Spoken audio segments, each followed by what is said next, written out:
This is Keith Fraser for Seconds Out. We're here at the press conference for this great, exciting boxing entertainment initiative, and I'm here with one of the main men behind it. Of course, you know he is, Paulie Malinaggi. Paulie, good to see you. Thanks, man. Good to see you too. Listen, this is a great and exciting new initiative which is going to bring in social media elements and the digital age to the future fans of boxing. How did you come to get involved in this? Again, I get involved with this when the president, Ben Shalom, the creator, he would talk to me about it, and of course, in seeing and hearing more and more about it, and obviously understanding that he's a knowledgeable guy about it, and of course he had the know-how and the mechanisms to get it done, because that's important too. A lot of times people have ideas, but they don't have the mechanisms and the know-how to get it done. Ben had a lot of connections, and Ben had the mechanisms and a very bright idea in his mind of how to get that done. And so once I started listening more and more to him, I started to really become a believer. Boxing's always going to be here. It's always been popular, but of course, promoting it and branding it, anything, not just boxing, but promoting and branding anything, you have to move with the times. And I think, boxing has been a little bit behind with just sticking to television, and then we've seen a little bit now in recent times some of the Facebook Live undercards of big major cards. Maybe the undercards will be on Facebook Live, or some of these smaller cards on Facebook Live. So you're starting to see it, but with the sponsors Brent brought to the table and Unilat and whatnot, and Unilat is a very big presence on Facebook and whatnot. I thought that this could really bring a lot more viewership to something that might otherwise be small. A lot more viewership. And then when you branch off that, you bring in his sponsors, his endorsers and whatnot, they're going to put money behind it. And I think the brand can grow. And if you put it together like that, you make it grow, and then by word of mouth, if hopefully you put out an entertaining product, and people will continue to make it grow. But more importantly, you're making it grow to the newer, younger viewership, younger audience. Technology. My grandfather, unfortunately, cannot go on Facebook Live or Unilat or whatnot and watch a fight. And he asks me sometimes, how does he get this done? I have to help him and show him out and show him how to do this stuff. So this is something that you're obviously more so branching off to the younger generation. They're the ones that are going to be here a long time, and hopefully the product you put out is marketed to the point by them and by ourselves to where it'll continue to grow. And of course, what I liked as well, we're not competing against anybody. We're not against any other promoters. We're almost like a farm league for the promoters. So we can have a fighter that belongs to a promoter. We can have a fighter that does not belong to any promoters who might get noticed in our tournament and then get picked up by a promoter. Because we're not an entity that's going to sign these fighters. So we're giving them just a platform. Ultimate Boxer will be a brand. It'll be a platform. So we can work alongside all the promoters. And that was kind of my favorite thing there, because you can have all this kind of new stuff and people will always kind of maybe feel threatened about it.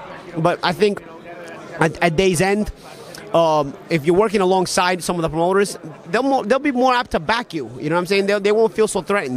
Because the old regime, maybe they don't want to take so many chances on something new, because what's been working for them has been working for them pretty well. But somebody new, we're going to take some more chances, some new chances. And of course, the fighters are going to take some more chances. An established fighter, he's got his TV contracts, he's good to go.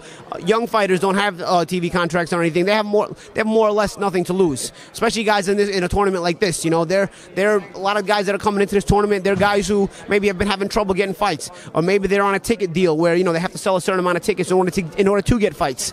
So it's hard. It's hard when you're at that point in your career to get fights. This eliminates all that. Eliminates all that stress. You just got to get in here and perform, though, and that's how you make your future. But here's the thing. You made a very good point during the press conference where you said, look, people are always going to watch the big fights. Is it the entertainment aspect of this, or is it the fighting aspect of this, the boxing aspect? Because what I say to you, we're in the UK here. Everyone knows Anthony Joshua. Everyone probably wants to watch Anthony Joshua, of course, okay? Are the young generation going to switch on Ultimate Boxer for the boxers or for the entertainment? Because, as you said, Anthony Joshua, for example, he's unlikely to be taking part in this, right? Exactly. And you're not really aiming towards an Anthony Joshua, because a guy like that is established already. But what you're doing is you're watching it for the entertainment and for the boxers. You're watching it for the curiosity. You're watching it because it is along your threshold. The youth is over on Facebook Live. They're on the internet, so they're going to come across this. All you got to do is click it. It's so easy. You don't have to go on your TV, check your channel guide, look for boxing, and then see what channel it's on. This is coming across on your Facebook feed. It's coming across on the internet. You just give it a click and give it a look. You might like it, you might not.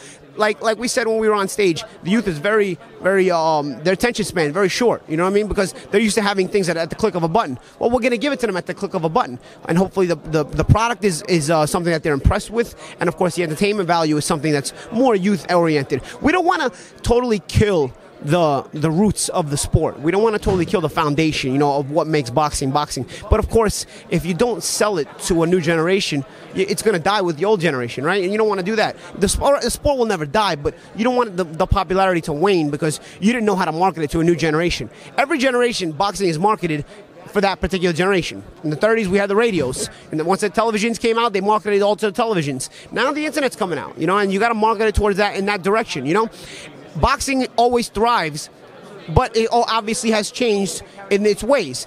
From radio, it went to television. From television, it can still stay on television. I don't think televisions are going anywhere, but the internet is more accessible, and I think you have to, if it's there, you have to use it. And especially with a new generation that is very internet friendly, very internet oriented, if you're going to grasp that generation, you have to go to something that they can relate to, and the internet is that.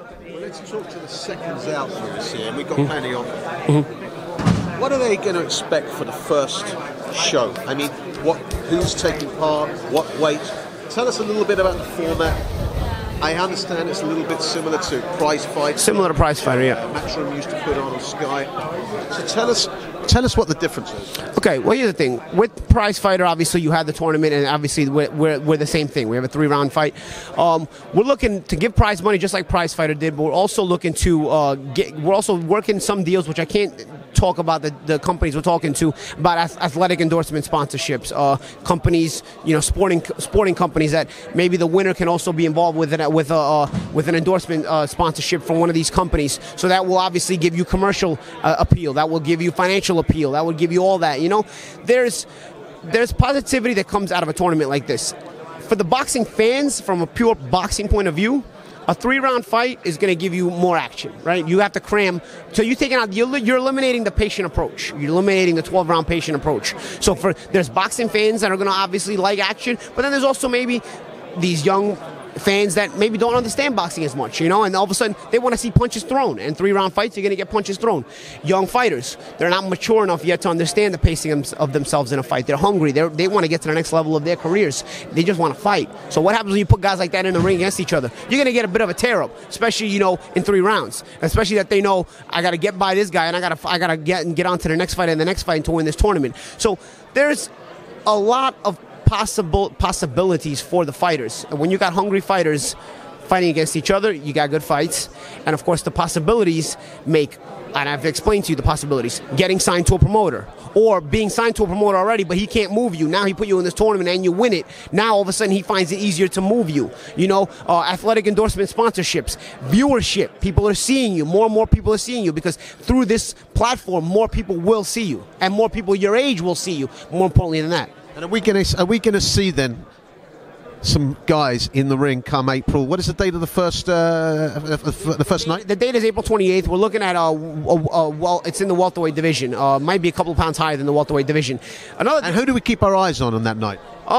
They're all undefeated, mate. They're all undefeated. I'm not going to tell you to keep your eye on one guy because that wouldn't be fair to the other guys. This tournament is the kind of tournament that is supposed to open your eyes to somebody new, to a new talent, to somebody that you might notice and say, man, that's the guy to watch. Or a promoter might notice and say, I'm going to grab this guy and sign him. That's the whole point of this tournament, giving guys the opportunity who are good fighters but haven't maybe caught a break, whether they're under contract or not under contract. And one other difference from Prize Fighter, this is using the internet. This is using Unilad and Facebook Live. This is the way that we're going in the future. We're using that new technology and we're branching off with that.